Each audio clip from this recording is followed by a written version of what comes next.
ये जो गति है रजोगुण की, श्री कृष्ण कहते हैं ये बांधने वाली है, माया और ज़्यादा घेर लेती है। सतोगुणी व्यक्ति जो है वो कम से कम सुखी तो है, पर श्री कृष्ण कहते हैं कि जब सतोगुणी व्यक्ति तो सुखी होता है, पर यहाँ पर रजोगुणी की स्थिति क्या है, वो दुखी होता है। उसको लगता तो है कि मैं सुखी हूँ, पर श्री कृष्ण कहते हैं वो अपने ही जाल में फंसता चला जाता है। और इसका मूल कारण क्या है, तो रजोगुण का कारण श्री कृष्ण बताते हैं आकर्षण। जो आकर्षण है, आप और हम जो आकर्षित होते हैं, कोई स्त्री के प्रति आकर्षित है और कोई पुरुष के प्रति, तो श्री कृष्ण कहते हैं ये तो केवल मूल जड़ है। यहाँ पर श्री कृष्ण ने रजोगुण की विशेषता बताई कि आप और हम कैसे जानेंगे कि रजोगुण है, तो श्री कृष्ण कहते हैं ये है कारण। उसके बाद आप देखिए कि उसके बाद रजोगुण के बाद आपका आकर्षण हुआ, आकर्षण के बाद आपने शादी की, शादी के बाद बच्चे, फिर आपको बच्चों के लिए भी व्यवस्था करनी पड़ेगी। पहले पत्नी के लिए व्यवस्था, फिर उसके बाद बच्चों के लिए व्यवस्था, फिर उनके पूरे जीवन की व्यवस्था। तो आप और हम देखें कि इस रजोगुण में ही तो सारे जीव पिस रहे हैं। आप और हम अपने लिए कब सोच पाते, कोई ज्ञान की बात, कोई ध्यान की बात समझ भी पाता है।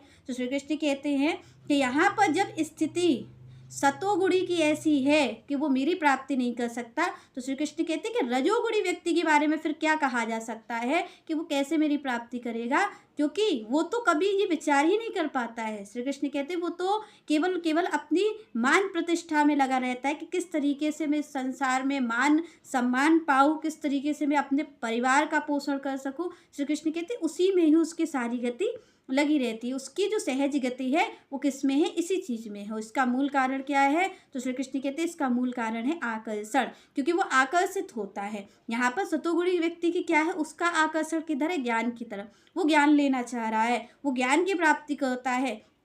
पर यहाँ पर सतोगुणी व्यक्ति की तो ये विशेषता है कि वो ज्ञानी होता है। कम से कम यहाँ पर श्री कृष्ण कह रहे हैं कि जो सबसे ऊपर है तीनों गुणों में, वो सतोगुण है, और सतोगुण में जो नीचे की स्थिति है वो रजोगुणी व्यक्ति की है। तो यहाँ पर श्री कृष्ण कहते हैं रजोगुणी व्यक्ति को तो सुख का अनुभव होता है। यहाँ पर सतोगुणी व्यक्ति तो सुख पा रहा है, वो सही जो उसको ज्ञान है उसी का दम्भ वो कर रहा है। पर यहाँ पर श्री कृष्ण कहते हैं ये जो रजोगुणी व्यक्ति है इसको तो सुख का भ्रम है, केवल इसको लगता है मैं सुख का भ्रम है इसको, पर इसको अपार दुख मिलता है, वो इसी भ्रम के कारण इसको मिलता है। तो श्री कृष्ण कहते हैं इसके मूल में क्या है, इसके मूल में है आकर्षण। जिसको भी श्री कृष्ण कहते हैं रजोगुणी व्यक्ति की स्थिति तो बहुत ही दुर्गति वाली है। क्यों, क्योंकि वो तो भगवान की प्राप्ति, श्री कृष्ण कहते हैं मेरी प्राप्ति तो वो कर ही नहीं सकता। क्यों, क्योंकि वो इस तरीके से अपने खुद ही जाल को बुनता है और उसी में फंस जाता है। तो यहाँ पर आप और हम देखें कि अनेकों अनेक जीव जो दुख पा रहे हैं उसका मूल कारण क्या है, ये रजोगुण है। तो श्री कृष्ण कहते हैं जो जीव इसके अंदर है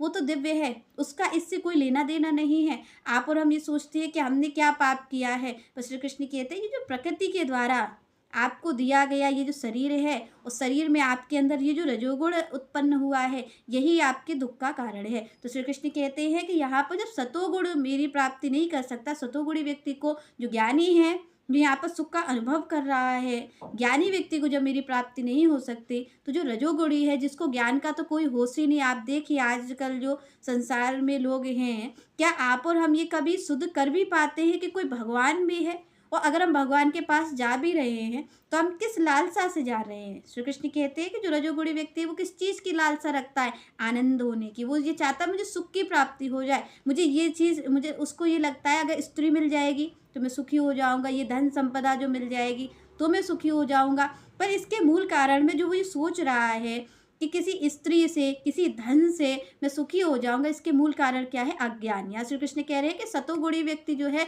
उसको कम से कम ज्ञान तो है, वो सुखी तो है इस संसार में। पर रजोगुणी व्यक्ति की दशा ये है कि वो बेचारा भ्रम रखता है कि मुझे सुख मिलेगा, तो सुख होता नहीं है। श्री कृष्ण कहते हैं रजोगुणी व्यक्ति के जीवन में सुख हो ही नहीं सकता। क्यों, क्योंकि उसको सुख का भ्रम रहता है, और इस भ्रम के ही कारण वो कार्य को करता चला जाता है, और एंड में जाकर के उसको किसकी प्राप्ति होती है, नरक की प्राप्ति होती है। श्री कृष्ण कहते हैं वो नरक ही जाएगा। क्यों, क्योंकि उसने अपने सुख की लालसा में जितने भी गलत कार्य किए हैं। आप और हम देखिए क्या है, जो भी होते हैं लोग वो बहुत अपने परिवार को पालने के लिए, अपने परिवार के सुख के लिए आप और हम गलत कार्य करके ही तो धन लाते हैं, क्योंकि इतना जो परिवार सुख चाह रहा है वो कोई मेहनत करके दे नहीं सकता, तो किसी और का धन हड़प करके तभी तो अपने परिवार को सुख देते हैं, आनंद देते हैं। तो इसके मूल में जो कारण है उसका क्या है? वो रजोगुण है। आप और हमसे जो कार्य करवा रहा है गलत, उसके मूल में रजोगुण है। तो रजोगुण की प्राप्ति से क्या, आप रजोगुणी अगर है तो श्री कृष्ण कहते किसकी प्राप्ति होगी? क्योंकि मेरी प्राप्ति तो सतोगुणी वाले को भी नहीं हो सकती, तो रजोगुणी वाला व्यक्ति कैसे प्राप्त करेगा?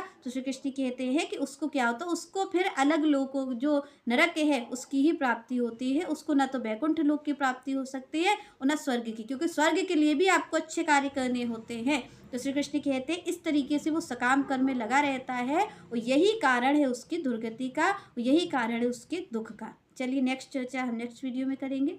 तब तक के लिए जय श्री राधे, जय श्री कृष्ण।